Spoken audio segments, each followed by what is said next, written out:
Imagine leaving college without a degree, only to go on and create a company that would revolutionize an entire industry. Picture a young man so captivated by computers that, while most people had never even seen one, he saw the future. Where others viewed technology as a niche interest, he recognized its potential to reshape the world. This is the story of Bill Gates, the visionary billionaire who redefined how we work, learn, and communicate. Gates wasn't just a brilliant software developer, he was a relentless thinker, a fierce competitor, and a leader who continuously pushed boundaries to shape modern technology. But what set him apart? What fueled his obsession? How did he rise to global prominence? And what valuable lessons can we learn from his journey? This summary delves deep into the mindset, strategies, and pivotal decisions that shaped Bill Gates' extraordinary legacy. Whether you aspire to achieve success, drive innovation, or simply adopt a genius mindset, his story is one you won't want to miss. The early years of Bill Gates. Bill Gates' path to success was far from a conventional rags-to-riches tale. He was not born into poverty, nor did he face significant financial struggles during his upbringing. Instead, he grew up in an upper-middle-class household. However, what made his childhood remarkable was not his background but the values and habits that shaped his thinking. His parents were strict about limiting television, prohibiting their children from watching it on school nights. But Gates didn't mind. He never had much interest in TV.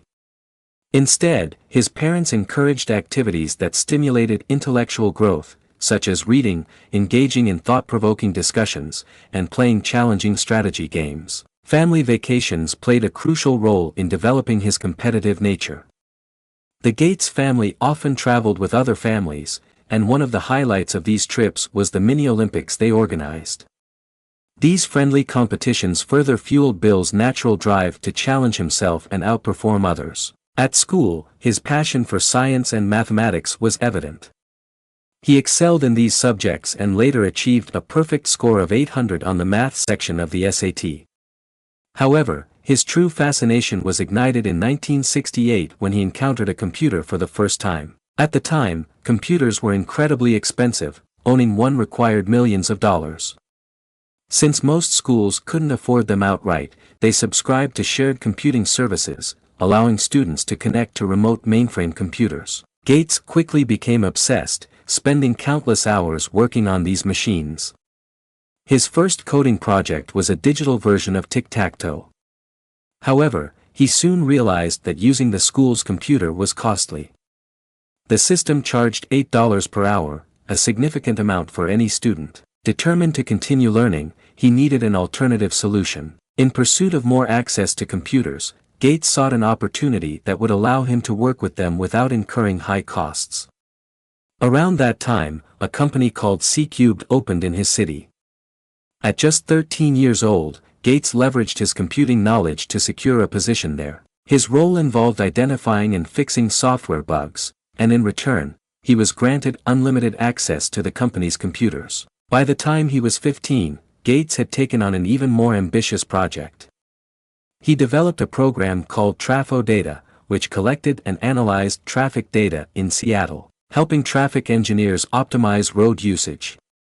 This was an early demonstration of his ability to combine technology with real-world problem solving. When it was time for college, Gates enrolled at Harvard. However, attending classes wasn't his priority. He focused only on subjects that challenged his intellect and ignored the ones that didn't interest him. His true passion remained in the computer lab, where he spent countless hours refining his skills. His sharp memory and natural problem-solving ability helped him grasp programming languages faster than most. These early experiences played a crucial role in shaping Bill Gates into the visionary leader he would later become. His curiosity, problem-solving mindset, and relentless drive to explore the world of computers laid the foundation for his future success. Gates' heroes. Unlike most children, Bill Gates didn't have a long list of heroes, but the few individuals he admired left a deep impact on him. One of his earliest inspirations was Sir Isaac Newton, whose groundbreaking discoveries in physics fascinated him. Another was Leonardo da Vinci, a polymath whose curiosity and innovation resonated with Gates' own way of thinking. As he grew older, Gates found inspiration in business leaders like Henry Ford. Ford's ability to revolutionize the automobile industry was remarkable to him. However, Gates' admiration for Ford faded when he saw how Ford struggled to sustain his success. One figure who remained a constant source of inspiration for Gates was Warren Buffett. Their first meeting took place in 1991 at a party organized by Gates' mother. Despite coming from different industries, they connected instantly. They found they had much in common, similar humor, shared political views, and even a preference for the same kind of food. One of the most amusing moments from their friendship happened when they traveled to China together. Despite their immense wealth, they chose to eat at McDonald's. What stood out was that Buffett paid not with cash, but with a free meal voucher. His reasoning: successful people never miss an opportunity to make the most of available resources. Gates took this lesson to heart. Even today, when faced with major decisions, he often asks himself, what would Buffett do? This mindset has guided him in both business and life, reinforcing the value of strategic thinking and resourcefulness. Microsoft. Opportunities are meant to be seized. If you fail to act at the right time, you risk losing something valuable. Bill Gates' big opportunity came in 1975 when his childhood friend and future Microsoft co-founder, Paul Allen, came across an article about a new machine called the Altair 8800. It was a simple box with flashing lights, nothing like the computers we recognize today. Excited by its potential, Gates and Allen decided to push the machine beyond its basic functionality. They envisioned a software program that could make it truly useful.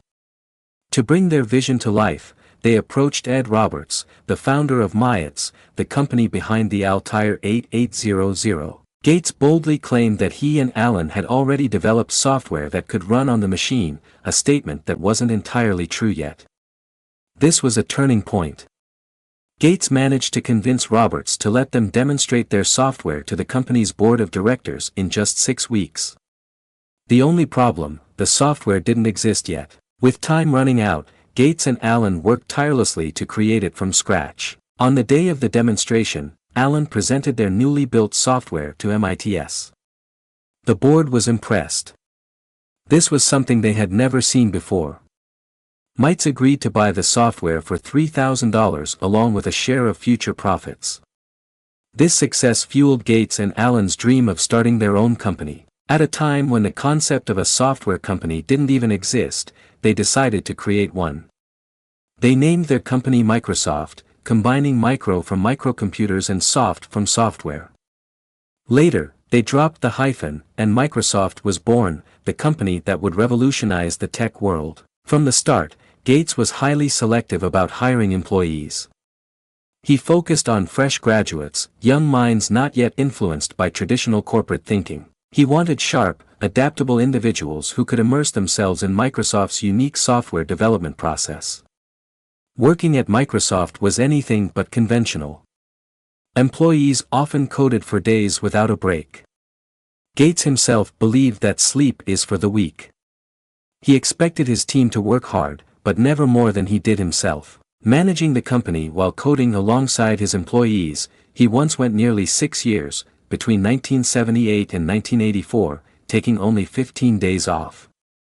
Despite the intense work culture, Gates understood the importance of balance. He believed that allowing employees to take breaks kept them refreshed and productive. Microsoft's headquarters in Redmond was designed with recreational spaces for basketball, soccer, and other activities. A cafeteria remained open late into the night, ensuring that employees always had access to food during long work sessions. To foster team spirit, Gates also introduced microgames, an annual competition inspired by the many Olympics he had enjoyed during childhood. This unique blend of competition, creativity, and relentless work ethic made Microsoft not just a workplace, but a breeding ground for innovation. Gates and intellectual property. What exactly is intellectual property? At what point does improving an existing idea cross the line into stealing it? These were questions Bill Gates wrestled with throughout his career. He believed there was a significant difference between copying and developing something further. If strict patents had existed in the early days of computing, the entire software and hardware industry might never have evolved. Fear of lawsuits would have prevented innovation and discouraged people from refining existing ideas. Gates had zero tolerance for outright theft. He was especially critical of amateurs who illegally copied Microsoft software. Some people believed that while hardware needed to be purchased, software should be freely available to everyone. Gates strongly disagreed. He argued that this mindset robbed software developers of their rightful earnings. If creators weren't paid for their work, they would eventually stop developing software altogether, hurting the entire industry. One of the most famous intellectual property disputes in tech history was between Apple and Microsoft. When Microsoft launched Windows, Apple accused them of stealing their graphical user interface. The legal battle stretched on for years, but in the end, Microsoft won. Gates defended Microsoft's position by pointing out that neither company had actually invented the graphical interface. Xerox had done it first. Both Apple and Microsoft had built upon Xerox's work, refining it into something more advanced and accessible. Gates argued that Microsoft hadn't stolen anything. They had simply developed and improved an existing idea. For him, innovation wasn't about reinventing the wheel, but making it better. His belief in continuous improvement over absolute originality shaped not only Microsoft's success, but also the way the software industry operates today. Lead from the front. Bill Gates is not the kind of leader who fits the traditional mold. He doesn't rely on formal speeches or authoritative commands. Instead, he uses everyday language, often throwing around casual phrases like super cool. He jokes with his employees, teases his colleagues, and sometimes even interrupts their work just for fun. His leadership style is unconventional. But one thing is certain, if you depend on him, he will do whatever it takes to help you achieve your goals. Despite his strong desire to lead, Gates understood that for a company to thrive, it had to function independently of its leader. A great leader doesn't just command from the top. They create a system that continues to grow even without them. This mindset helped shape him into the visionary he is today. Gates' leadership tendencies were evident from a young age. As a student, he and a group of classmates formed the Lakeside Programmers Club. It was there that he wrote his first code and developed a simple tic-tac-toe game. However, Gates was so engrossed in programming that he often monopolized the computer, refusing to let others use it. Frustrated, the group eventually asked him to leave. But once Gates was gone, the students quickly realized something. They needed him. He was the only one who could write the most efficient code and solve the club's technical challenges. Recognizing his value, they invited him back. Gates agreed to return, but only on one condition. He would take charge of the group. He made it clear that if he became the leader, it would be permanent. From that moment on, he was not just a participant, he was the one guiding the team. This early experience shaped his leadership philosophy. Gates didn't wait for opportunities, he created them. He didn't follow. He led.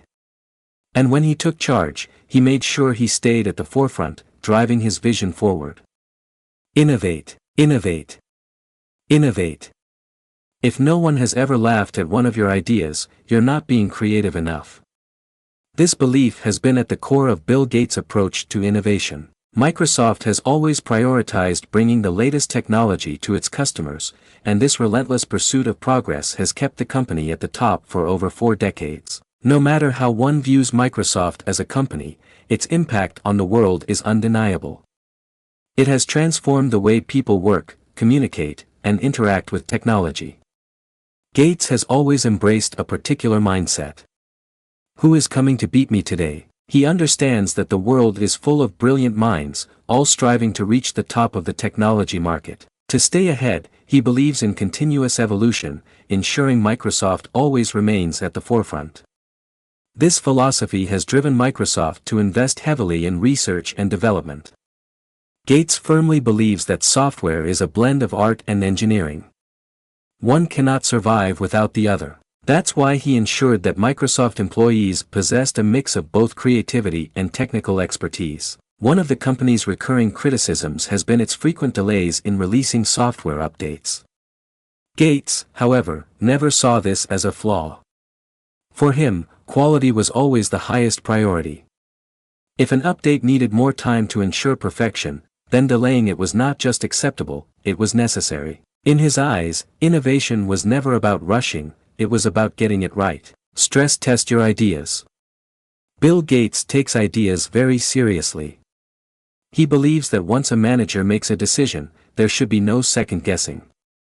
That's why whenever an employee presented a new idea, Gates wouldn't just accept it, he would stress test it rigorously. If the idea passed the tests of quality and innovation, he would go all in to bring it to life. But getting through that test was no easy feat. Gates was relentless when evaluating ideas. He didn't concern himself with sparing anyone's feelings.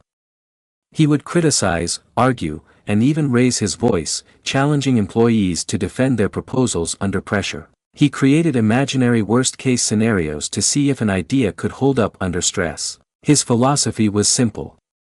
Only the strongest ideas should survive. This intense approach led some to accuse him of being a bully, someone who disrespected his employees.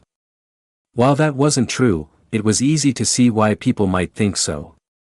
Gates had no patience for weak arguments. He expected his employees to fight for their ideas, to defend them passionately, just as he did. For him, if an idea couldn't withstand intense scrutiny, it wasn't worth pursuing. But if it survived the test, it had his full backing. Gates wasn't just looking for good ideas. He was looking for ideas strong enough to change the world. Learn from your mistakes. Bill Gates believes that success can be deceptive. It fools people into thinking they've won permanently, that they are invincible. But for him, success has always been temporary. The moment he achieves something, he moves on, focusing on the next challenge rather than dwelling on past victories. Unlike most, Gates is not known for celebrating success.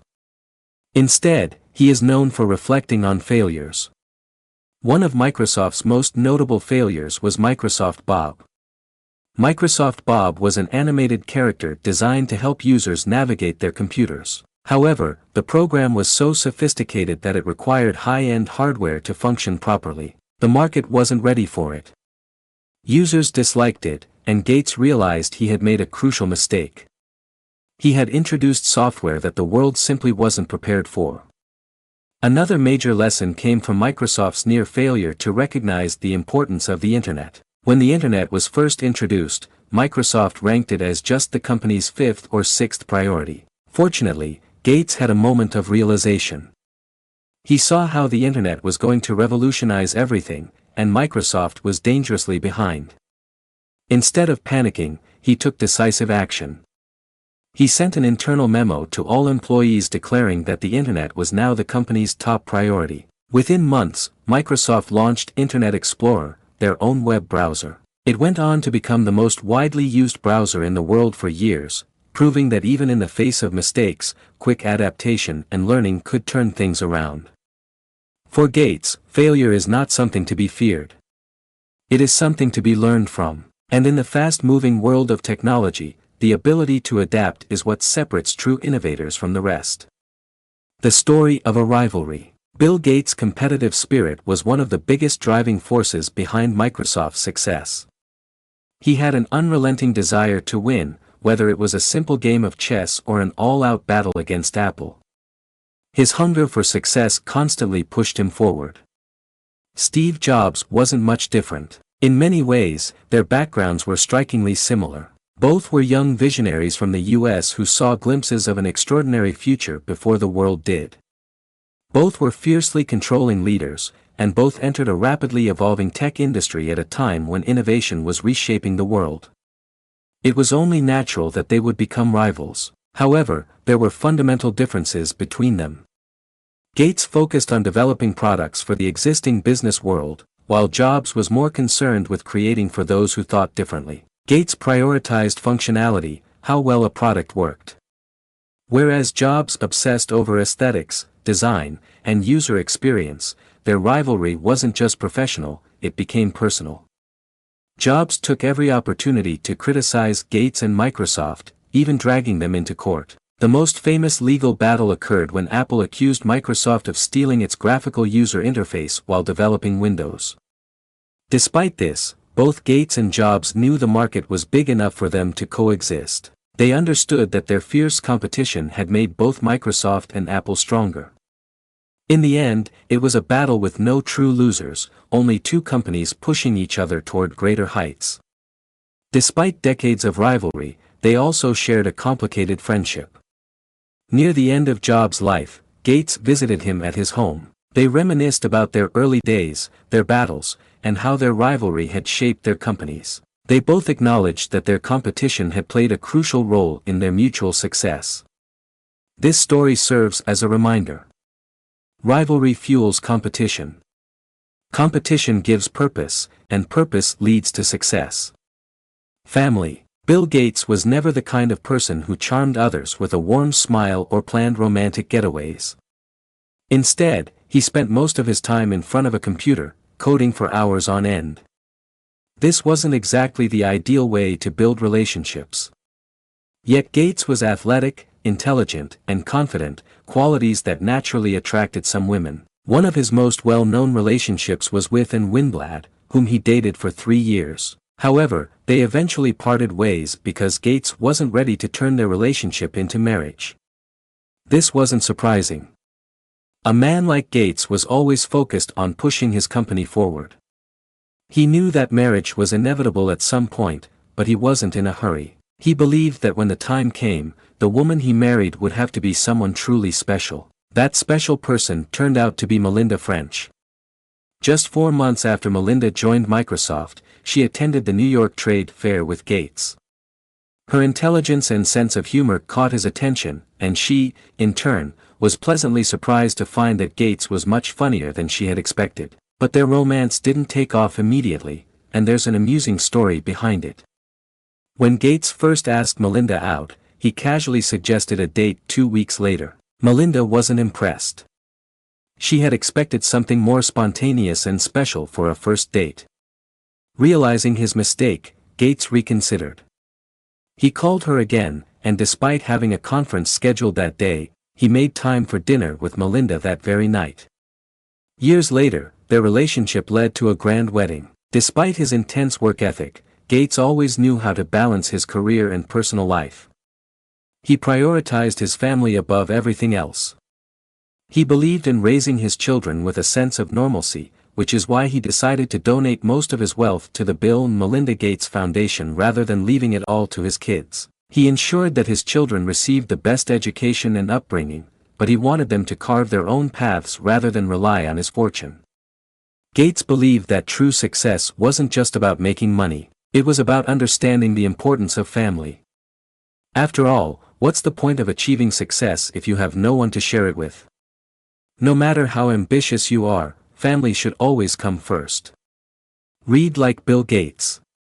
If you ever get the chance to see Bill Gates' personal library, one thing might surprise you. There are hardly any books on business studies. Gates never believed that becoming wealthy required formal business education. Instead, he believed in learning by doing. According to him, the best way to understand business is to jump into the field, face real-world challenges, and learn from experience. Books can be helpful, but only after you've actually started running a business. That being said, Gates has enjoyed reading several business books over the years. One of his favorites is The 10 Commandments for Business Failure by Donald R. Keough, which highlights common mistakes that lead businesses to collapse. Another book he admires is My Years with General Motors by Alfred Sloan, which serves as a guide for young entrepreneurs navigating the business world. However, his all-time favorite business book is one recommended to him by Warren Buffett, Business Adventures by John Brooks. This book tells the stories of various companies, their successes, and their failures. Gates considers it the best business book he has ever read. For him, reading is not just about gathering knowledge. It's about gaining insights that help make better decisions. Take time to reboot. At first glance, Bill Gates might seem like someone who does nothing but work. However, even he takes time to indulge in his hobbies. He enjoys swimming, playing tennis, skating, and skiing.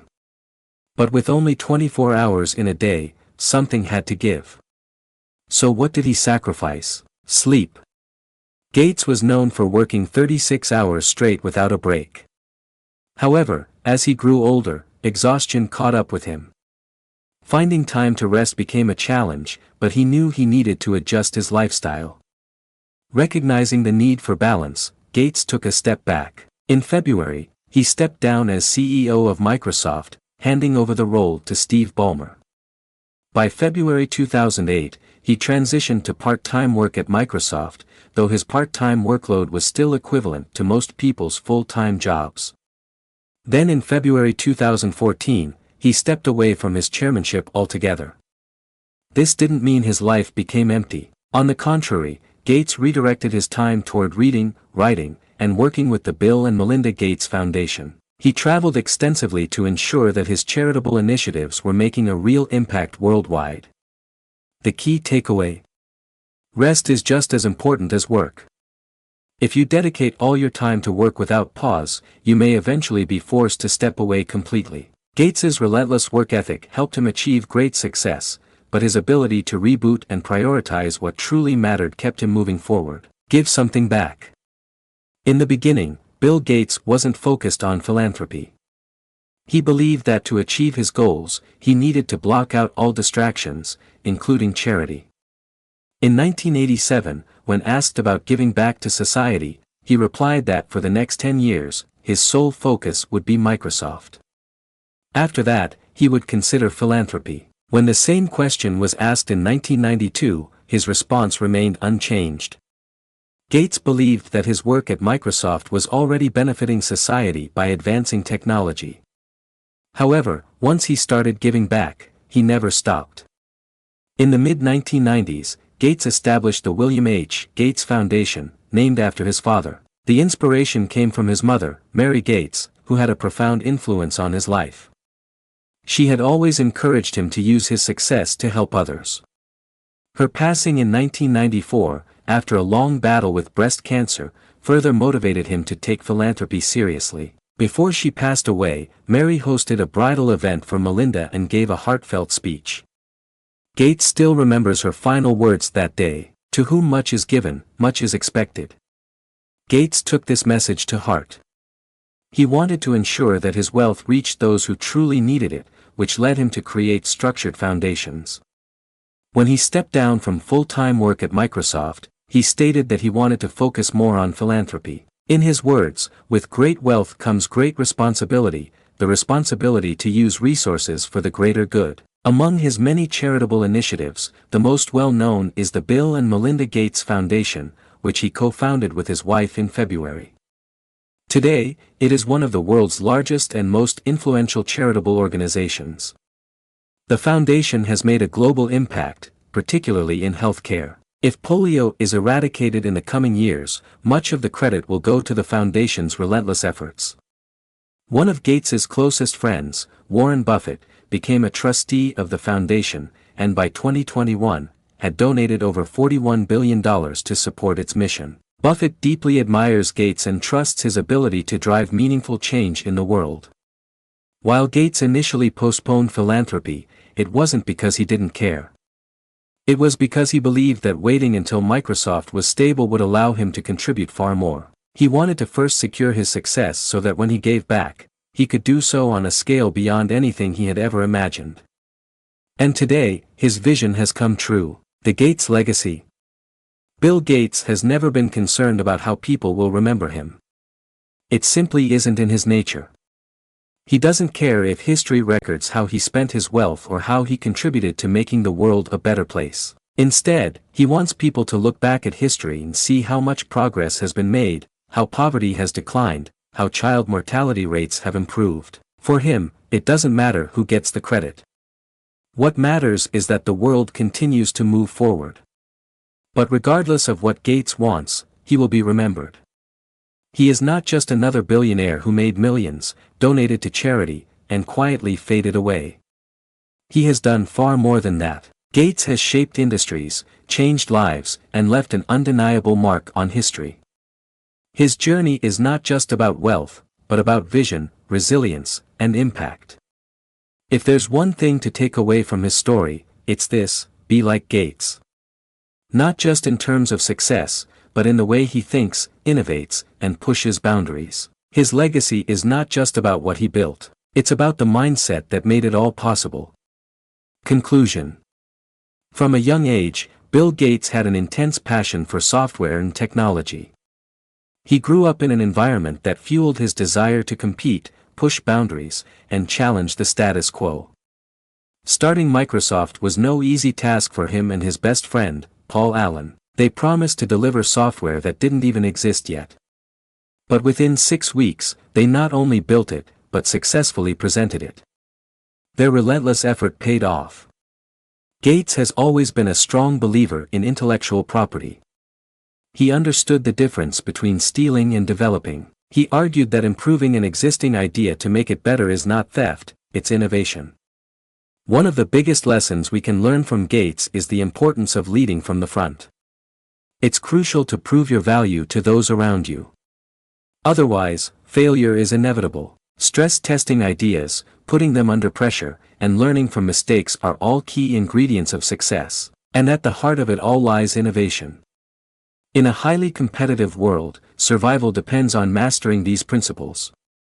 In the end, Gates' legacy will endure. He never cared about being remembered for his contributions. He simply wanted to make the world a better place. Yet, whether he seeks recognition or not, history will always remember him as a true visionary, an innovator, and a real hero. Bill Gates' story is more than just a tale of success. It's a lesson in vision, determination, and continuous learning. His journey proves that innovation, resilience, and a hunger for improvement are what truly set great minds apart. What's your biggest takeaway from this summary? What inspired you the most about Bill Gates' way of thinking? Let me know in the comments. If you enjoyed this audiobook summary, don't forget to like, share, and subscribe for more insights from the world's greatest thinkers. Keep learning, keep growing, and always challenge yourself to think bigger. Until next time, stay curious and stay inspired.